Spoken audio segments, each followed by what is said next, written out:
You know roller coasters? How a good amount of them kick off with a long, dramatic, anxiety building trudge to the top before finally getting to the true start of the ride with that exhilarating drop into Adrenalineville. I can't think of a better way of describing where my head is at after the third episode of Loki than that. I stand by the fact that the first two episodes are very enjoyable and kick off the show nicely, but aren't quite worthy of the insane heaps of praise they initially received. And to be honest, I had a bit of concern coming into this episode as it's now officially the halfway point of the season, and I was worried if the show was going to start to truly progress or not. But progress it did, and a happy fan I currently am. So why was this episode my current favorite installment thus far?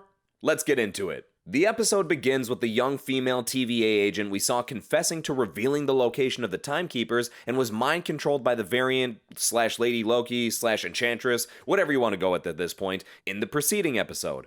Oddly enough, we see her at a restaurant enjoying a drink with none other than the Variant herself. I'm just gonna stick with the Variant until we find out who the hell she really is, but I will go on record saying I strongly lean towards the rumors suggesting she's the Enchantress. Just when you think their conversation is all too normal, the Variant asks the young woman how many agents are guarding the Timekeepers, and in that moment, the TVA agent clearly yet briefly snaps back to reality. Suddenly, the setting changes and it's now nighttime, where the Variant once again attempts to fish for her answer. Cut to the real world where it's shown that this whole scenario is taking place just as Loki, Mobius, and their crew were first arriving to search for her. Next, we see the Variant head out of the time door she went through at the end of episode 2, which took her to the TVA. She quickly realizes her powers don't work there, but that's not a problem. She's a straight fucking badass and whoops the absolute shit out of each agent that crosses her path. Shortly after her entrance, Loki follows him behind and the two clash for a moment before Mobius's judge lady girlfriend puts them to a halt. But they quickly escape as Loki takes the Variant's gadget to make time doors.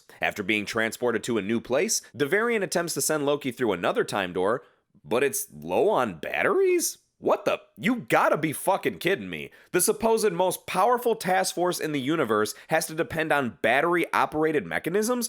Are you seriously trying to tell me this could really happen to a TVA agent as they're out on a mission? What kind of bullshit is that? Anyway, turns out they got sent to Lamentis 1, a soon-to-be-wiped-out moon in 2077, after begrudgingly deciding to work together to get off the condemned rock and showing continuous disgust at the sound of the name Loki, the Variant goes on to reveal her name to be Sylvie. Now, I find it interesting that she says it as, "I go by Sylvie now," as if she did indeed used to be Loki. Curious to see where they're going with that. So their entire focus is to find a power source large enough to recharge the TemPad, the device that can take them back to the TVA, which leads them over to a train that leads to an evacuation ship that's there for the poor souls on the moon to escape. By a combined use of their powers, they trick and deceive their way onto the ship and go on to have a conversation about the differences in each of their lives, such as their relationships with their mothers and their upcomings, their powers, potential love interests, which started to get a touch weird because I'm like, are they fucking flirting with each other? Like, would it be weird for him to hook up with himself if the other him is a chick?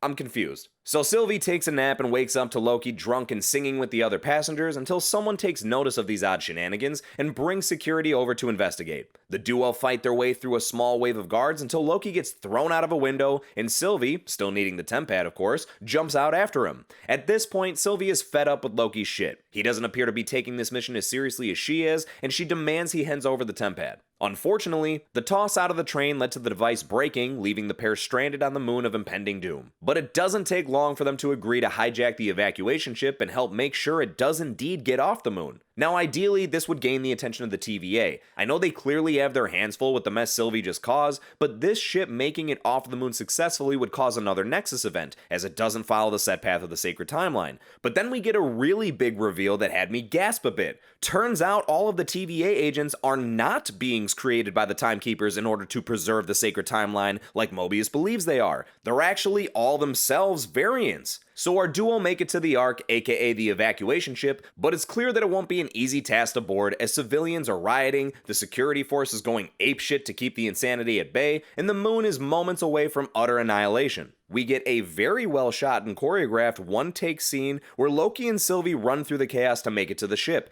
but just as they're on the verge of getting there, a meteor crashes into it and destroys the ship, officially leaving them all to an inevitable death. Loki stands there in complete shock and Sylvie just straight up walks away. Then the episode ends. There's the breakdown of episode 3, Lamentis. Doesn't that sound kind of like a Harry Potter spell? Lamentis! This This episode felt like a legitimate progression in the story, a little bit more clarity to the situation at hand here, some relatively solid character development, and some insane stakes for those characters to be dealing with. The fact that the episode ends with them essentially on the verge of death pissed me off at first, but damn it, I take my hat off to them for ending it on a cliffhanger like that. Unless Mobius or some other TVA people come through, I seriously don't know how the hell they're gonna get out of there. And I love that. That's the type and level of stakes I was anticipating from this show. The further dive into the mystery of the variant was so intriguing. And funny enough, as much as we learned, we still don't know who she truly is. There isn't much said that sets her identity in stone. Like I brought up earlier, she says she goes by Sylvie now, but that doesn't necessarily mean or guarantee she went by Loki before.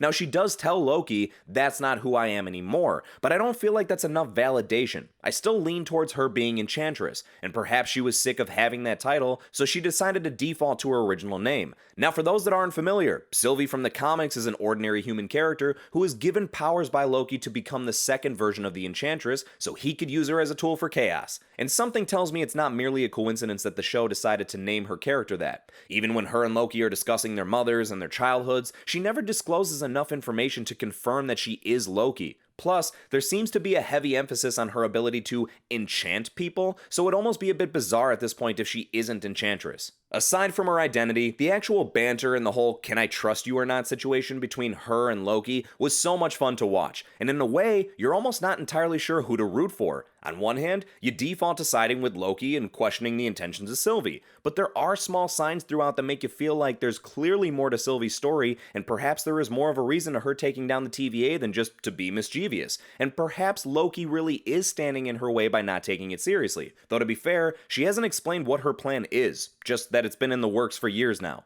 Looking forward to that being fleshed out more as the show continues. Then there was that enormous bomb dropped on us about everyone at the TVA being variants. Holy shit, all those poor people that don't even realize the truth of their past, brainwashed and fooled into believing they were abiding by true justice in the timeline under the lead of the experienced and wise timekeepers. What is actually going on there? Well, I have a theory that the Timekeeper's inclusion is a major connection to Kang the Conqueror. Kang is confirmed to appear in the upcoming third Ant-Man film, and has ties to the Timekeepers in the comics, and could very well be the next Thanos of the MCU, if you will. One possibility that they may be tackling here is the different variations of Kang himself. In the comics, Kang is actually Nathaniel Richards, a possible descendant of Reed Richards, aka Mr. Fantastic, and grows up to have a wild mess of a storyline. Throughout that storyline, he takes on many names other than Kang, one of which is Immortus. Immortus is a future version of Kang. Is this confusing you yet? Over time, the two have clashed due to Immortus desiring to have an outcome that the Timekeepers are currently working towards, a single timeline that flows fluidly and stays intact, whereas Kang believes chaos should be let off the leash and the multiverse should be allowed to flourish. It very well seems like this could be laying the groundwork for that story to progress further in this show, and then expand into Spider-Man No Way Home, as well as Doctor Strange in the Multiverse of Madness. Who knows? But only time will tell, and as always, my friends, I would love to know your thoughts on this episode. Do you think it did a good job of gaining more traction, or do you still feel like it could be doing more? Who do you think the variant really is? Lady Loki? Enchantress 2.0? Someone else entirely? And was it just me, or was anyone else disappointed to see no Mobius in this episode? Let me know your thoughts in the comment section, like the video if you enjoyed this content, subscribe and hit that notifications bell so you can keep up with future breakdowns, and I'll catch you at the next review.